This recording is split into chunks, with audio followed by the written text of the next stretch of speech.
우리 옆에 계신 분들하고 인사하겠습니다. 사랑하고 축복합니다. 네, 사랑하고 축복합니다. 네, 반갑습니다. 또 한 주간 여러분 영적 전투를 잘 감당하고 오셨을 텐데 또 오늘 예배를 통해서 다시 한번 하나님 주신 말씀으로 힘을 내서 또 일상 예배자로 나아가시면 좋겠습니다.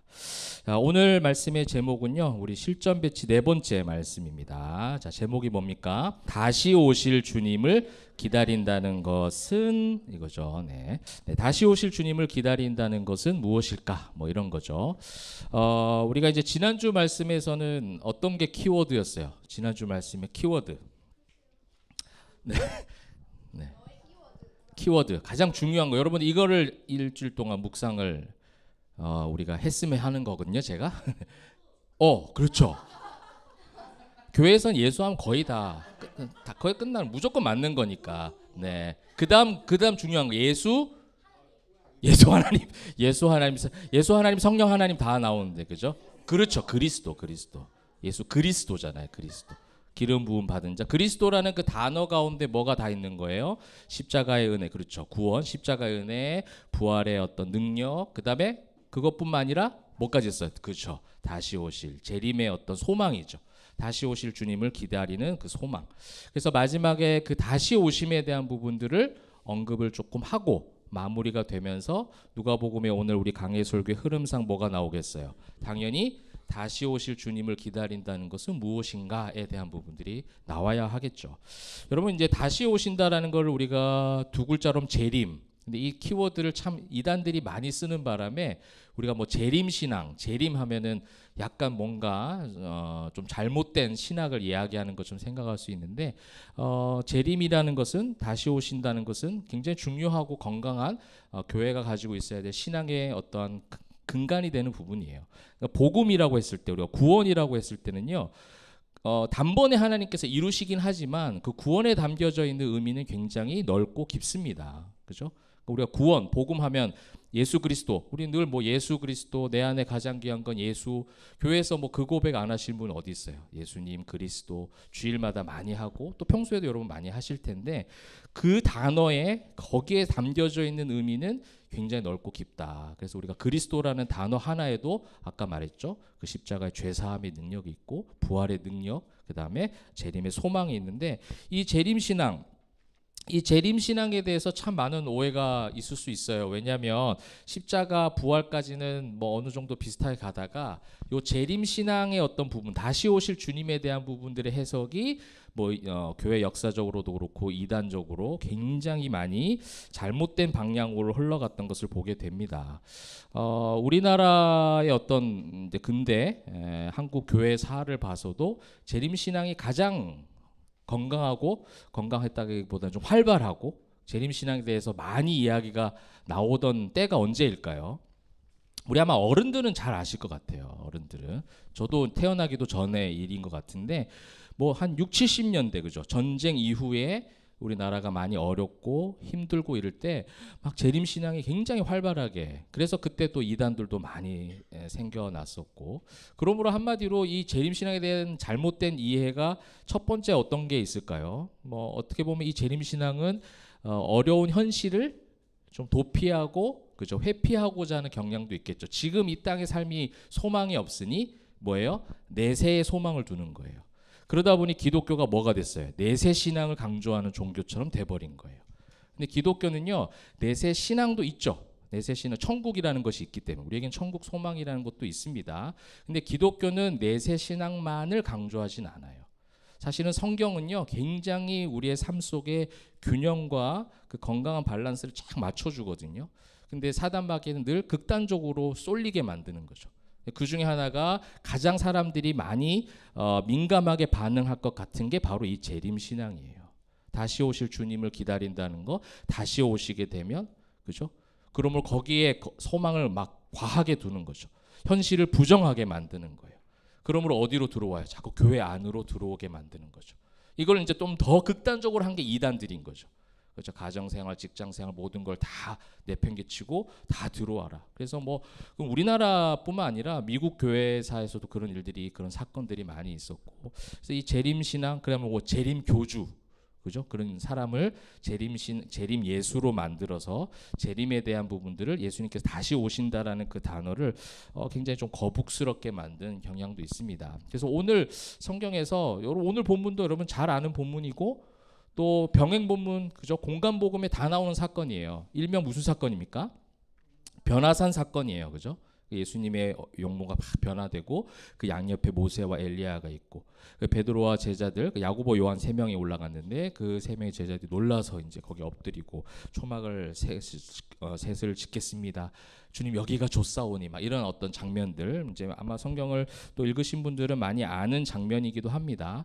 근데 요 이제 본문에서 이제 말씀하시고자 하는 것이 건강한 사실은 다시 오실 주님을 기다리는 다시 오실 주님을 제자로 사도로 살아가는 자들이 어떻게 기다려야 되는가를 가르쳐주고 있고 그것에 대한 부재가 거기에 대한 인식이 잘못되어 있는 베드로와 제자들은 또 어떠한 모습으로 반응을 하는지 그 반응이 때론 우리의 모습이기도 했고 그렇다면 오늘 성경에서 무엇을 또 가르쳐주는지 그것을 한번 잡아가 보도록 하겠습니다. 자 먼저 이제 28절 보니까 이 말씀을 하신 후 그러니까 벌써부터 전 문맥과 이 후 문맥의 이야기가 이어지고 있다는 것을 충분히 가르쳐 주는 거예요. 그래서 이제 이어지고 있습니다. 이 말씀을 하신 후 8일쯤 되어 예수께서 베드로와 요한과 야곱을 데리고 또 뭐하러 가셨어요?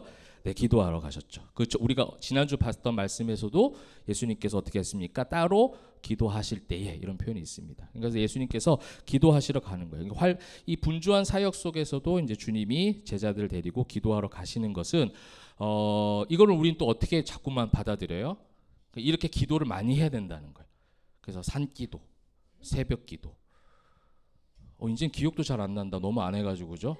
되게 많아요. 철야기도, 그죠? 금요기도, 중보기도, 무슨 기도회 막 엄청 많잖아요. 저도 이제 어릴 때 예수님을 잠깐 떠난 적이 있었거든요. 떠나게 된 계기 중에 하나가 할머니가 산기도 너무 많이 데려가가지고 그래서 지금도 산을 별로 좋아하진 않아요. 네. 그 산에 올라가서 할머니 1시간 2시간 전 뭐해요? 혼자 가가지고 1분도 기도 못 하는데 그래서 계속 맴도는 거죠 산을. 그러면서 이제 우리 손자 아주 막 영적으로 뭐 아무것도 한 게 없는데 그죠? 예, 그 생각해 보니까 그때 할머니가 변하는 모습을 본 것 같아요. 변화산 사건이 저한테는 충격적으로 그죠?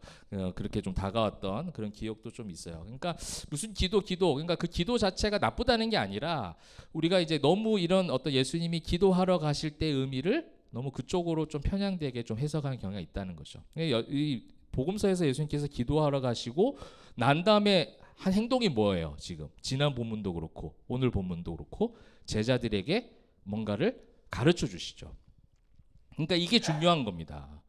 우리가 이 기도하러 간다. 예수님께서 기도하러 가신다라는 그 맥락 속에 지금 계속해서 그다음 뭘 준비하시냐면 제자도에 대한 제자들이 뭘 지금 예수 믿는 신앙이 무엇인지에 대해서 그냥 표적과 기사와 어떤 기적들을 막 보여주시다가 고요한 시간 조금은 그런 세상과 좀 동떨어져서 하나님을 묵상할 수 있는 시간들을 계속 만들어 가시는 거예요. 그런 의미라면 여러분 무슨 기도를 하든 좋아요. 그죠? 여러분들이 우리가 내가 기도한다, 내가 기도에 정성을 들이고 내가 기도의 양을 늘린다가 아니라 정말 하나님의 어떤 그 교훈과 메시지를 하나님의 뜻을 내가 그 어떤 나의 모든 죄를 자복하고 나의 힘을 빼고 그 모든 주님 앞에 나아가는 시간들을 위해서 나아가는 기도는 굉장히 중요한 메시지를 하나님께 주신다는 거예요. 여러분의 기도의 시간이 그런 기도의 시간이 되기를 소망합니다. 기도의 양을 늘리고 기도를 많이 했다가 아니라 그 기도의 시간에 세미한 음성을 듣는 하나님의 임재하심을 경험하는 기도의 시간이 되시기를 바랍니다. 그래서 베드로와 요한과 야곱을 데리고 기도하시러 산에 올라가서 이제 본격적인 어떤 사건이 등장을 합니다. 29절 기도하실 때에 그때죠. 용모가 변화되고 그 옷이 휘어져 광채가 나더라. 예수님의 모습이 변화되어지는 그래서 이제 변화산 사건 이렇게 얘기를 하는데 이 29절의 모습이 결국 뭐예요? 요한계시록 3장 5절 한번 볼까요? 요한계시록 3장 5절 이기는 자는 이와 같이 흰 옷을 입을 것이요 내가 그 이름을 생명책에 결코 지우지 아니하고 그 이름을 내 아버지 앞과 그의 천사들 앞에 시인하리라. 이게 어떤 모습이에요? 주님이 다시 오시는 그날에 영광스럽게 변화될 저와 여러분의 모습입니다. 그죠? 흰 옷을 입을 것이요. 그러니까 지금 29절의 모습은 지금 뭘 이미지로 형상화해서 보여주시는 거예요? 주님이 다시 오시는 그때에 주님을 맞이하는 성도들의 변화된 모습을 지금 미리 예수님의 모습, 변화된 모습을 통해서 이 육신의 옷을 입고 계신 예수님이 변화되는 모습을 통해서 주님이 다시 오실 때 일어날 현상, 주님이 다시 오실 때 일어날 온전한 궁극적 변화, 이걸 지금 보여주시는 거죠. 이거를 너무 말로 자꾸 이해를 못하니까 이미지 수업을 하는 거예요. 이미지 교육을 하는 거죠. 그것을 이제 보게 해주시는 거죠. 흰 옷을 오늘 보니까 용모가 변화되어 그 옷이 휘어져 광채가 났더라. 그러니까 무슨 단순한 어떤 신적 권위와 권세, 너무 그렇게 그 어떤 편향된 해석이 아니라 그저 그냥 단순하게 주님이 다시 오시는 그날에 변화될 우리의 모습, 이걸 예수님이 직접 지금 보여주시는 겁니다. 그러니까 건강한 재림 신앙을 위해서는 예수님이 오실 때 우리가 결국 죄의 옷을 입고 있던 우리가 이미 은혜를 받아서 과기한 생활 속에서도 주님과 동행하며 살아가다가 이제 주님이 다시 오시는 그때야 비로소 온전한 변화가 이루어진다라는 거예요. 그래서 완벽한 변화는 우리가 이렇게 지금 너무 다양한 색깔의 옷을 입고 있잖아요. 그죠? 네, 흰 옷 입은 백성은 몇 명 보이시긴 하는데, 네. 우리가 진짜 영적으로 흰 옷을 입게 되는 그 순간까지는 완벽한 변화를 이룰 수 있는 사람은 없어요. 그래서 이 땅에서 완벽을 추구하고 완전함을 추구하려고 하는 자체가 벌써 재림신앙의 부재죠. 이단은 그걸 얘기하는 거잖아요. 이 땅에서도 재림교주를 통해서 뭔가 완벽해지는 것처럼, 이 땅에서 하나님 나라가 이루어지는 것처럼 잘못된 어떤 성경을 막 설파를 하잖아요. 그게 이제 잘못된 거죠. 이 땅에서는 어차피 완벽하고 완전한 것은 없다라는 거예요. 그런데 우리가 그런 죄인의 모습임에도 불구하고 다 이루신 예수님의 십자가의 은혜와 보혈의 능력이 있어서 그 완전하신 주님과 동행할 뿐이에요. 그러다 보면 주님이 다시 오시고 하나님의 때에 주님이 다시 오시면 진짜 완전한 그런 변화, 흰옷 입은 주의 백성으로 바뀌어져서 거룩한 신부로 주님의 품에 가는 거죠. 이게 이제 재림의 결과입니다. 이미지입니다. 이걸 보여주시는 거예요. 자, 그렇다면 이제 문득 두 사람이 예수와 함께 말하니 이는 모세와 엘리야. 누가 또 등장을 하죠 지금? 모세와 엘리야라는 구약의 대표적인 두 사람이 지금 등장을 하고 있습니다. 그러면서 31절에 영광 중에 나타나서 장차 예수께서 예루살렘에서 별세하실 것을 말하며, 자, 그러면 우리가 재림신앙이라는 것은 결국 뭐를 지금 그냥 갑자기 재림신앙이 될 수 없어요. 과정이 있습니다. 구원이나 복음의 어떤 메시지든요, 과정이 있어요. 하나님께서 우리를 택하시고, 그죠? 그 택하셔서 하나님께서 하나님의 자녀로 만들어 가시는 그런 성화의 과정들을 거쳐가서 구원이 완성되는 것처럼 십자가의 은혜가 먼저 있어야죠. 뭐 더 세분화해서 말한다면 예수님이 이 땅 가운데 오셔야 되고, 메시아로 오셨다는 얘기가 이 복음서고, 오셨으면 이제 주님께서 십자가의 죄 사함을 피 흘리심이 있어야 되고, 죽으셨다면 이제 뭐가 있는 거예요? 사흘 만에 부활해야죠. 그게 이제 지난주 예수 그리스도라는 단어 가운데 담겨져 있는 거죠. 그럼 부활하셨는데, 부활하신 다음에 어떻게 합니까? 사도행전에 승천하시죠. 그래서 뭘 우리에게 보내주셨어요? 성령을 선물로 보내주셨습니다. 이게 주님이 우리와 세상 끝날까지 동행하시겠다라는 약속이죠. 성령님께서 함께 동행하신다. 이제 그러다 보면 어떻게 해요? 마지막 날에 주님이 다시 오셔서 흰옷 입은 주의 백성으로 완성해 가시는데, 그 과정 가운데 반드시 뭐가 있습니까? 죽음이 일어나는 게 있어요. 죽음. 그죠? 그러니까 우리가 뭐 단순한 육신의 죽음뿐만 아니라 우리 뭐도 죽어요? 우리 의도 자꾸 죽어지잖아요. 예수를 만나면 만날수록 뭐가 죽어져요? 내 의가 죽어져요. 내 고집과 아집과 가치관, 여러 가지 잘못된 모든 죄악된 생각들이 어떻게 해요? 하나씩 하나씩 다 끊어지는 거예요. 이게 뭐예요? 괴롭죠. 이게 힘든 거예요. 이거를 이제 이게 진짜 신앙 안에서 성장하는 성도들의 삶의 모습이라는 거죠. 예수 믿고 행복하자, 예수 믿고 잘 되자, 예수 믿고 잘 살자, 뭐 다 좋은 말들이긴 한데, 정말 예수 믿고 잘 산다는 것은 무엇이냐면, 내가 죽고 내가 그리스도와 함께 십자가에 못 박혀 죽을 때에 하나님 아들을 믿는 믿음 안에서 살아나는 거죠. 그러니까 죽어야지 살아나는 거죠. 그러니까 죽음이라는 걸 거쳐가야 되는 거예요. 그러므로 지금 이제 성경에서 뭘 얘기해 주냐면, 오늘 등장한 두 사람, 모세와 엘리야의 공통적인 특징이 있어요. 이게 죽음과 연관되어 있습니다. 퀴즈예요. 모세와 엘리야 공통된 특징이 있어요. 모세와 엘리야, 이건 죽음하고 직결되어 있는 거예요. 이 두 사람은. 그럼 모세는 어디에 묻혔는지 몰라요. 죽었다고는 하지만 어떻게 죽었는지도 모르게 하나님께서 데려가셨어요. 모세가 어디에 묻혔다라는 것을 사람들이 기념하지 못하도록 죽음이라는 것이 그 지도자의 끝, 우리 민족의 모든 어떤 방향 가운데 그 죽음이 방해되는 것 같이 안 되게 하시려고 그 죽음을 모르게 하셨어요. 모세라는 사람은 죽음이 어디에 그 시신이 묻혔는지 그 죽은 사람을 기념하지 못하도록, 기념할 만한 위대한 사람이잖아요, 모세가. 그럼에도 불구하고 하나님은 그 모세가 어디 묻혔는지 어떻게 죽었는지 알려주시지 않고 비밀에 붙이십니다. 그다음 엘리야 어때요? 엘리야, 그죠? 우리 옛날에 뭐 찬양 때 뭐 병거 타고 올라간 뭐 하는데, 병거 타고 올라간 게 아니라 회오리 바람 타고 올라갔다 성경에 나와 있습니다. 그죠? 그러니까 죽진 않고 어떻게 됐어요? 산 모습으로 올라갔어요. 그러니까 두 사람 다 지금 공통된 특징이 뭐냐면, 죽음이라는 굉장히 세상에 살면서 우리가 이 땅에 발붙이면서 살아가면서 두려워하는 그 죽음이라는 것을, 죽음이라는 어떤 그 무게감을 굉장히 가볍게 만드는 거예요. 그러니까 이 죽음이 끝이 아니다라는 거죠. 모세와 엘리야라는 사람을 등장시켜서 죽음이 끝이 아니야. 지금 왜냐하면 이 제자들이 지금 뭐에 좀 두려워하고 있는 상태였어요. 뭐 때문에 지난주 혼났죠? 주님 그런 죽는 일이 있으시면 안 돼요. 그거 주님한테는 그런 일이 일어나시면 안 돼요. 사탄아 하고 혼났잖아요. 그러니까 가장 지금 제자들이 두려워할 만한 거, 또 세상에 이 땅에 발을 붙이면서 사는 사람들이 가장 두려워할 만한 것들이 사실은 죽음이라는 장벽이에요. 그게 죄의 결과죠. 죄로 인하여 사망이 생겼기 때문에. 사망이라는 것은, 죽음이라는 것은, 그렇다고 우리가 예수 믿는다고 해서 뭐 나는 죽음이 두렵지 않아 하고 막 바다에 뛰어들고 이러면 안 돼요. 그죠? 그거는 죽음이라는 것은 우리에게는 여전히 죄의 모습이 있기 때문에 두려운 거긴 하고, 또 죽음이라는 것을 누군가가 내 옆에 있는 사람이, 가까이 있는 사람이, 가족 친지 중에 그런 일들 경험하면 슬픈 것도 당연한 거예요. 죽음이라는 것은 그만큼 우리가 가지고 가야 될, 주님이 다시 오시는 그날까지 짊어지고 가야 될 무게이긴 합니다.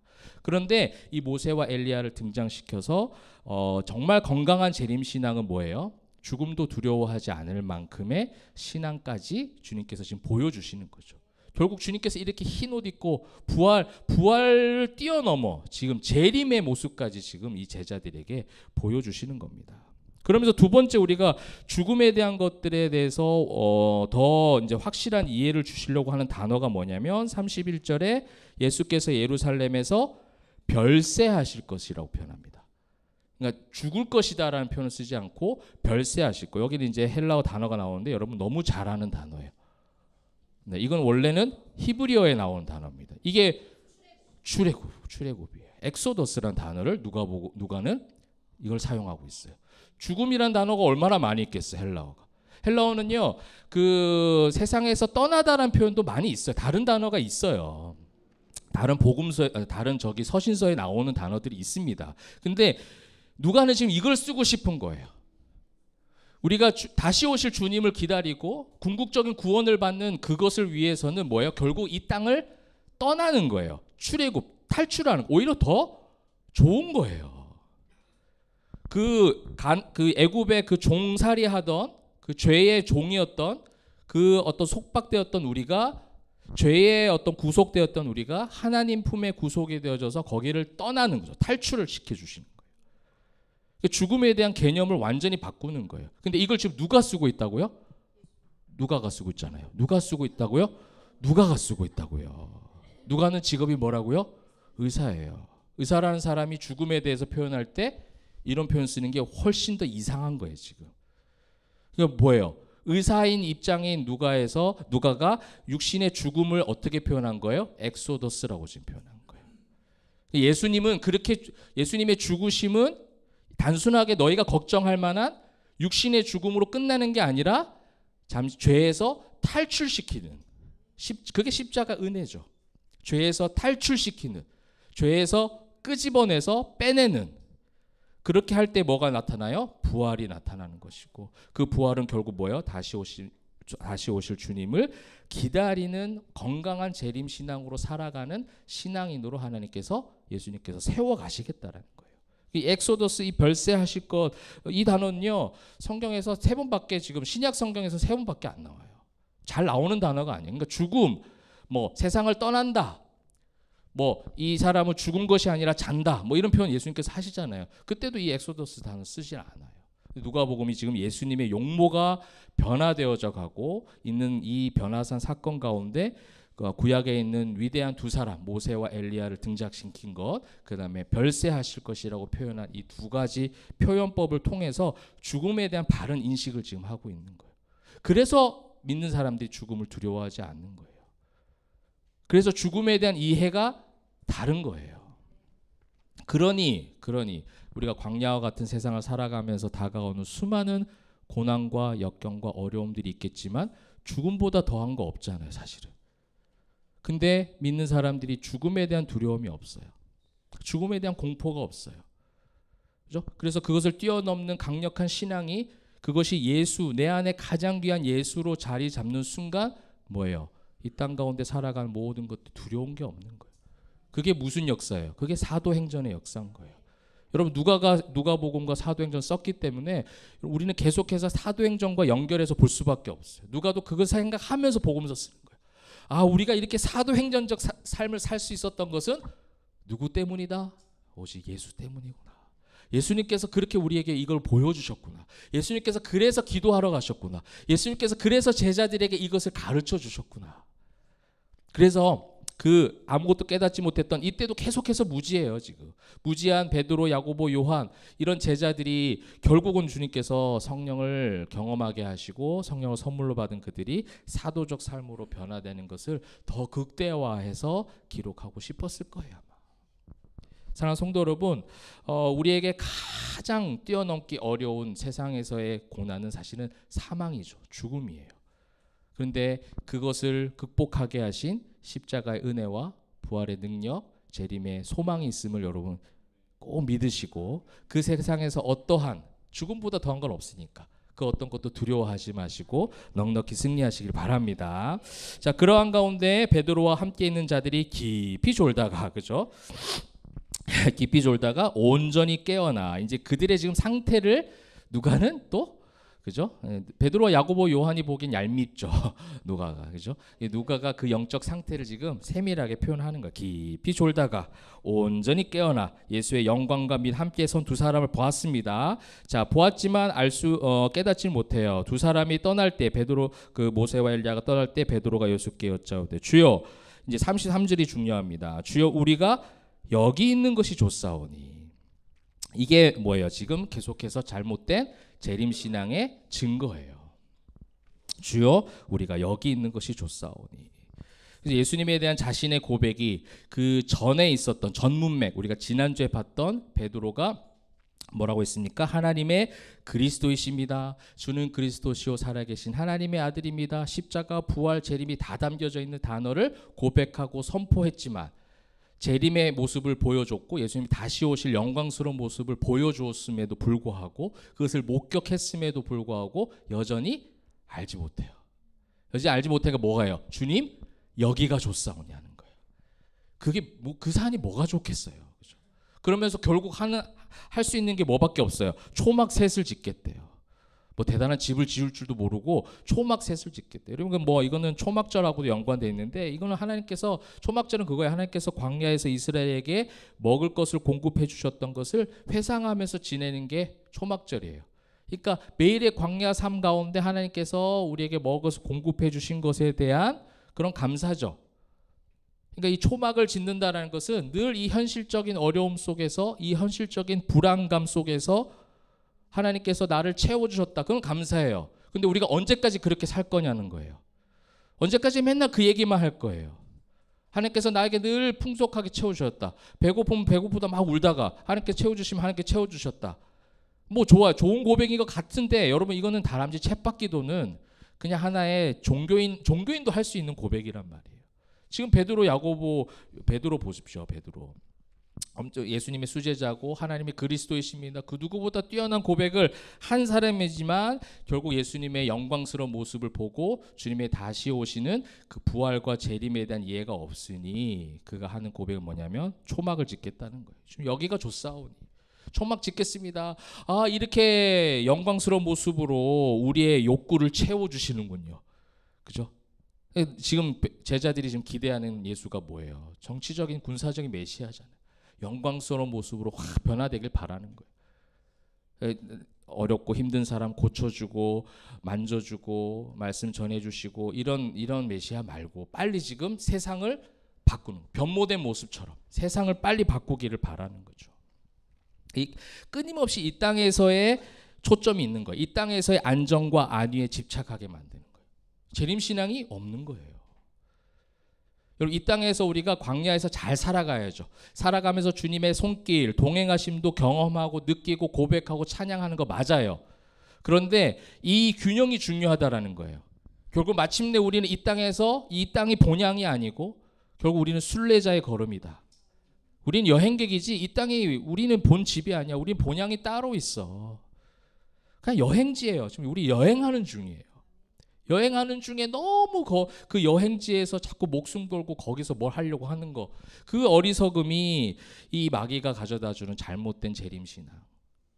우리가 가야 될 본향에 대한 그 인식을, 그러니까 이 십자가, 은혜, 죽음, 부활이라는 이 과정을 하나씩 성경적으로 밟아가야 되는데 제자들이 지금 그걸 없잖아요. 제자들이 지금 십자가 경험 못 해봤잖아요. 부활 모르거든요. 사도행전 가서야 그 모든 것들이 들어올 때 그들의 삶이 사도적 삶으로 변화됐던 것처럼 우리 포에마 성도들, 여기 함께 우리 예배하는 성도들의 삶 가운데 정말 우리가 그 다시 오실 주님을 기다리는 그 신부된 모습이 그냥 이렇게 입술로 툭툭 나오는 알고 있는 지식적 고백이 아니라 삶의 고백으로 나타나시길 바랍니다. 그래서 정말 우리가 어디에 소망을 두고 있는지를 이번 주간의 말씀을 통해서 자신을 한번 점검해 보시면 좋겠어요. 예수를 믿는다고 하면서도 우리의 소망과 기대가 어디에 있는가? 이게 같기를 바라는데 다를 수도 있다는 거예요. 같아지는 은혜가, 같아지는 성화가 우리에게 있기를 소망합니다.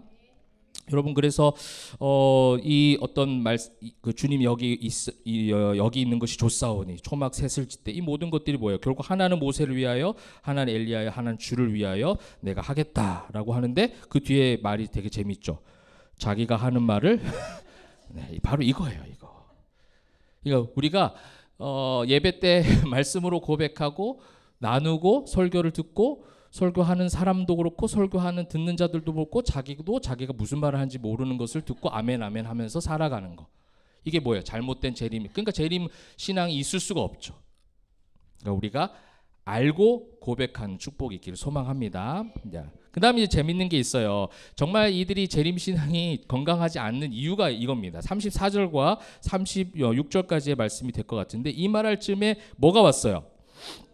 지금 용모가 변하고 막 영광스러운 산의 모습이 있었는데 갑자기 구름이 덮습니다. 그들을 덮었고 구름 속으로 들어가니까 그들이 뭐 했어요? 무서워해요. 여러분, 이게 정말 아이러니한 모습이에요. 구름이라는 것은 사실은 얘들이 지금 모세, 엘리야도 등장을 했어요. 그 다음에 구약에 대한 지식도 없는 사람들이 아니에요. 그러면 구름이라는 존재는 사실은 무섭고 두려운 게 아니에요. 여러분, 우리가 출애굽기 말씀도 한번 아침 묵상에서 했잖아요. 시키야 이렇게 하는 줄 알았어요. 그죠? 시키나. 그죠? 네. 이게 방문하신 우리는 원어를 너무 잘하니까. 그죠? 맞아요. 쉐키나. 그죠? 이 구름이 영광 중에 임재하시죠. 그리고 구름이 뭘 해요? 광야 생활에서 인도해 가세요. 구름이 움직이면 가고 멈췄으면 서고. 뭘 상징하는 거? 구름이라는 것은 두려운 게 아니죠. 구름이라는 것은 하나님의 임재하심이에요. 그러니까 재림 신앙이 있다라고, 그래서 주는 그리스도시요 하나님의 아들이십니다 고백은 해놓고서는 하나님의 손길, 하나님의 영광이 내 속에 임재하시는 것을 또 거부하는 거예요. 지금 무서워하는 거죠. 이게 굉장히 뭐예요? 이건 이율배반적 지금 모습이라는 거죠. 구름 속으로 들어갔는데 그들이 무서워하더니라는 표현을 쓰는 거예요. 근데 결국 뭘 보여주시는 거죠? 35절에 구름 속에서 소리가 나서 이르되 이는 나의 아들 곧 택함을 받은 자니 너희는 그의 말을 들으라. 이거 이전에 이런 비슷한 일들이 있었어요. 그죠? 예수님이 세례 받으실 때 하늘에서 울려 퍼진 음성이 지금 또 임하고 있는 거죠. 구름 속에서, 구름 역시도 구약에서는 하나님의 임재하심을 상징하는데도 불구하고 그들이 내심 지금 원하고 있는 거는 아무것도 안 보이는 구름. 그 구름 속에서 역사하신 하나님, 이런 거 지금 중요하지 않고 어떻게 해요? 계속해서 세상을 바꾸길 바라는 거예요. 여러분, 이 구름은 구약을 너무 잘 아는 이들이 왜 이렇게 반응을 했을까? 여러분, 출애굽기 24장 15절에도 한번 보시면 모세가 산에 오르매 뭐예요?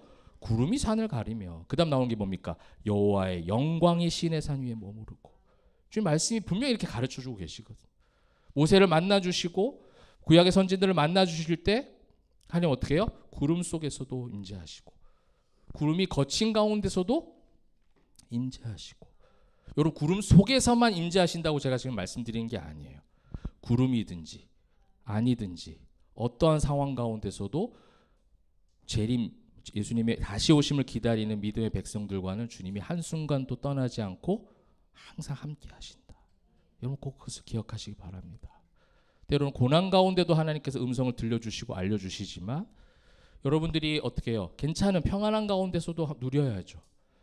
이 균형이 중요해요. 우리는 둘 다 잘 누리지를 못해요. 어떨 때 보면 평안하면 평안한 대로 불안해요. 그렇죠? 고난이면 고난이 오는 대로 또 울고, 죄송합니다, 자빠져 있어요. 이게 뭐예요? 이게 우리의 잘못된 종교인의 모습이에요. 재림신앙이 거기서 어떻게 나타날 수 있어요? 다시 오실 주님, 십자가 은혜도 경험 못했는데, 십자가 은혜 죄사함도 경험 못했는데 부활은 어디 있고, 다시 오실 주님은 아이고, 그죠? 거기까지 갈 수가 없다라는 거예요. 여러분, 이것을 우리가 알아가는 과정이 축복이에요.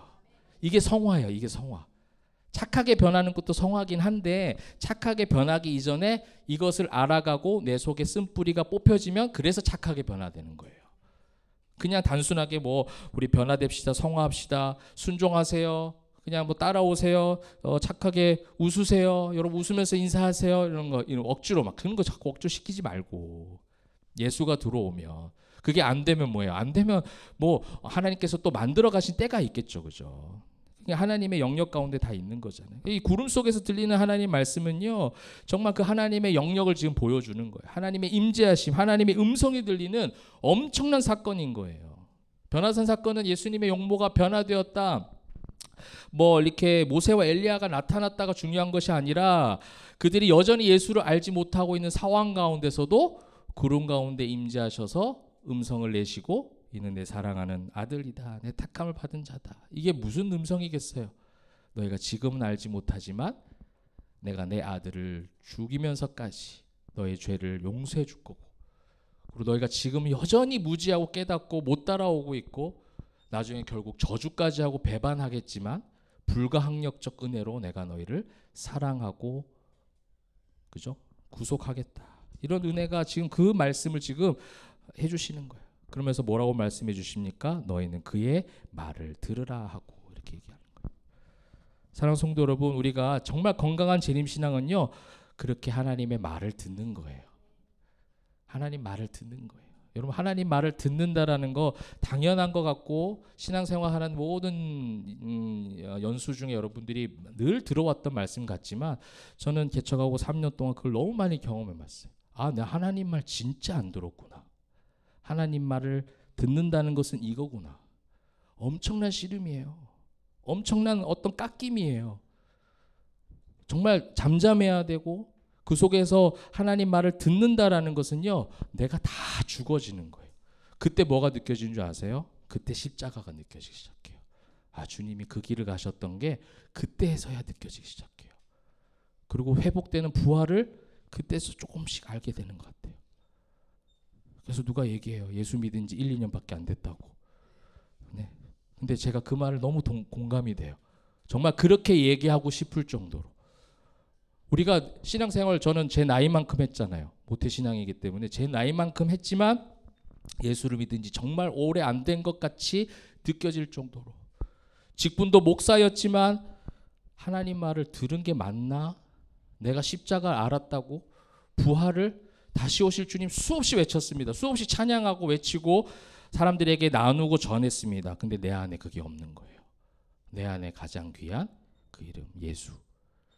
여러분, 이 단순한 논리를 자꾸만 벗어나게 합니다. 이거를 너무 단순하고 식상한 것처럼 자꾸 사단은 우리의 귀를 오염시켜 놨어요.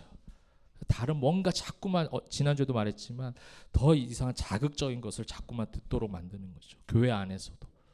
그러니 십자가에 못 박히신 예수가 없어요. 부활하신 예수님이 없어요.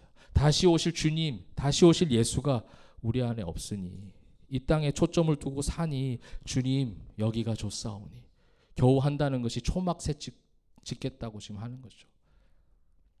이게 우리에게 있는 어쩌면 종교인들의 현실이라면 이 자리에 모인 우리 함께 예배하는 성도님들의 삶 가운데서는 진짜 다시 오실 주님을 기다리는 거룩한 신부로서 그렇게 믿음으로 또 하나님 말씀을 듣고 그냥 말씀을 듣고가 아니라 하나님의 말을 듣고 이게 정말 일상에서 예배자의 모습인 것 같아요.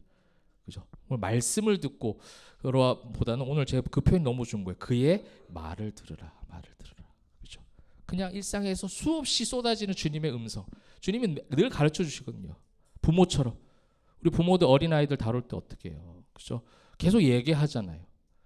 아이가 커서 머리가 커지고 자기가 할 수 있는 게 많다고 하면서 뭐가 줄어들어요? 대화가 줄어들잖아요. 말이 줄어들잖아요. 그게 우리 현실의 가정의 모습이죠. 그게 영적으로도 그래요. 하나님 아버지 처음 믿었을 때는 하나님 말이면 다 좋아. 근데 머리가 커지고 조금 성장하고 나면 어떻게 됩니까? 점점 그 말을 듣고 있다라고는 착각하지. 그리고 하나님 말 안 하셔도 다 알아요라고 말하지만 이 제자들 보세요. 베드로도 다 아는 것처럼 여겨졌지만 지금 아무것도 알지 못해서 변화산 사건의 예수님의 용모가 변화되는데도 불구하고 아무것도 모르고 무서워하기만 하고 있잖아요. 사랑하는 성도 여러분, 정말 건강한 재림신앙으로 우리가 세상을 두려워하지 않고 다시 오실 주님을 잘 기대하고 소망하는 마음으로 한 걸음 한 걸음 나아가면 좋겠습니다. 36절 소리가 그침에 뭐가 보이는 거예요? 너무 좋아요.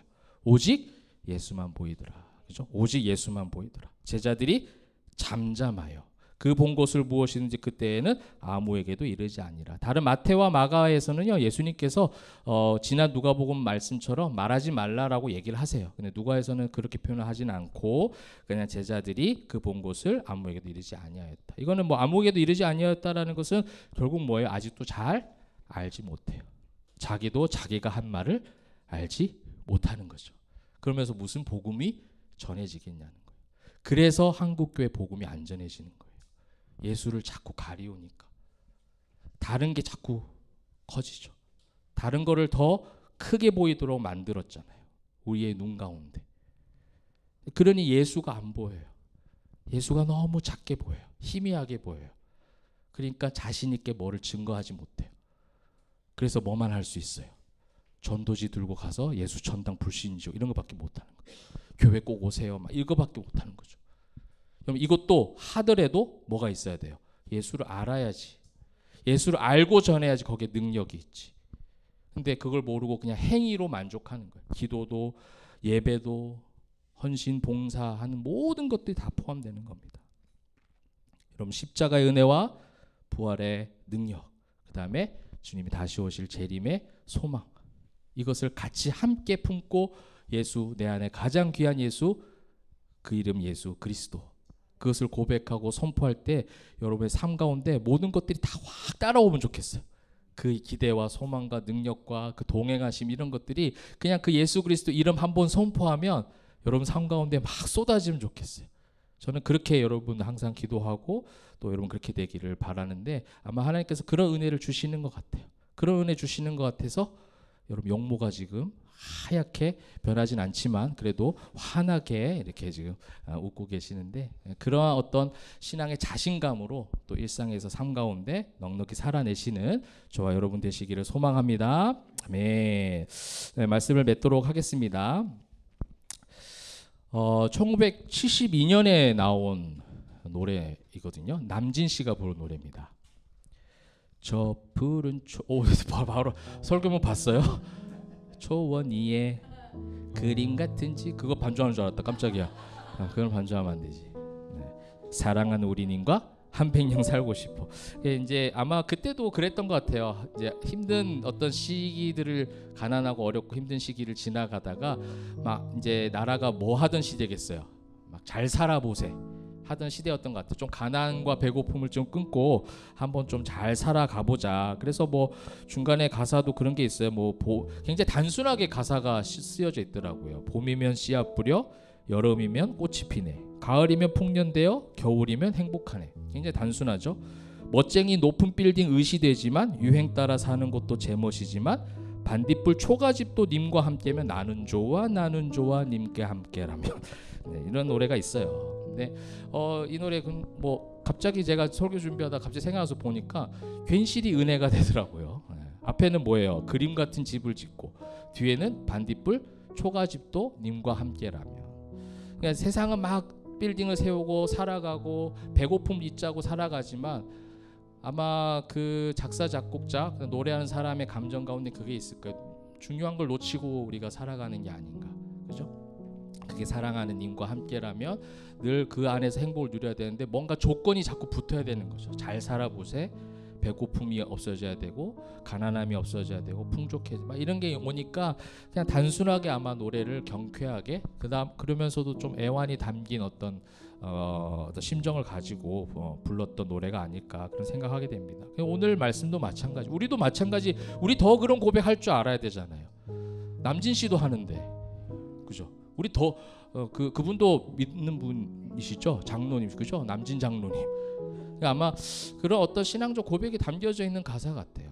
우리 주님과 함께라며. 그죠? 우리가 늘 고백했던 게 뭐예요? 그 어디나 하늘나라. 이게 뭐예요? 재림신앙이에요. 다시 오실 주님을 기다리는 거룩한 신부. 이 땅에 소망을 두지 않고 하늘나라에 소망을 둔 자들이 그림 같은 집을 짓든지 반딧불 초가집을 짓든지 저 푸른 초원이든지 아니든지 상관없이 어디든 님과 함께라면, 주님과 함께라면 그 어디나 하늘나라. 유행가도 이렇게 이야기하는데 우리 믿는 사람들은 더 이 신앙으로 무장되어야 되지 않을까요? 이게 정말 다시 오실 주님을 기다린다는 신앙인의 삶입니다. 이게 사도행전의 역사잖아요. 그렇죠? 주님, 우리가 여기 있는 것이 좋사오니가 아니에요. 우리가 그럼 이 고백을 바꾸면 어떻게 고백을 바꿀 수 있을까요? 주님, 여기도 좋지만 저기도 좋사오니. 주님, 저쪽도 괜찮고 이쪽도 괜찮고 다 괜찮아야 돼요. 왜? 영광스러운 주님이 나와 함께 하시니까. 내 안에 가장 귀한 그 이름이 나와 함께 하시는데 내가 여기 있든지 저기 있든지. 그래서 뭐라고 얘기해요? 온 유대와 사마리아, 그죠? 온 예루살렘, 유대, 사마리아, 그 다음 어디까지 가요? 땅 끝까지. 사도들이 어떻게 됩니까? 쫙 퍼지잖아요. 열방으로. 그들이 가는 곳이 다 달라요. 다 다른데 한 가지 동일한 것은 뭐예요? 성령께서 함께하고 계셨다라는 거예요. 그들과 늘 동행하셔서 함께하시고 계세요. 왜? 다시 오실 주님을 만나게 해주시려고 그렇게 인도해 가시는 그 걸음이었다라는 거예요. 그러니 바울도 그렇게 고백하는 거예요. 내가 이 땅의 모든 것을 다 전제와 같이 쏟아붓고 떠나겠다라는 거죠. 나는 어디에 뭐가 있으니까? 나는 하늘 소망이 있으니까. 내가 바리새인 중에 바리새인이고 내가 많이 배운 사람이고 이 땅 가운데 이렇게 저렇게 살아왔는데 나는 다 뭐로 여기노라? 배설물로 여기노라. 왜? 나는 하늘 시민권을 가진 사람이거든. 그래서 내게 능력 주시는 자 안에서 내가 모든 것을 할 수 있어. 지금 비록 내가 여기 감옥이지만 나는 모든 것을 할 수 있어. 이게 그 고백이에요. 주님과 함께라면. 다시 오실 주님을 기다리는 신앙인은 이 고백이 그냥 고백이 아니에요. 진짜 삶의 고백인 거예요. 여러분 내일 또 일상으로 돌아가시잖아요. 뭐 오늘 교회 마침 바로 또 가정의 일상으로, 또 내일은 직장과 학교의 일상으로 돌아가시잖아요. 그 속에서 늘 주님이 여러분과 함께하고 계신다, 동행하고 계신다, 그 믿음을 가지시고 모든 상황 가운데에서 여러분 영혼이 확정되어 주님을 찬양하고 힘있게 나아가시기를 주님의 이름으로 축원합니다.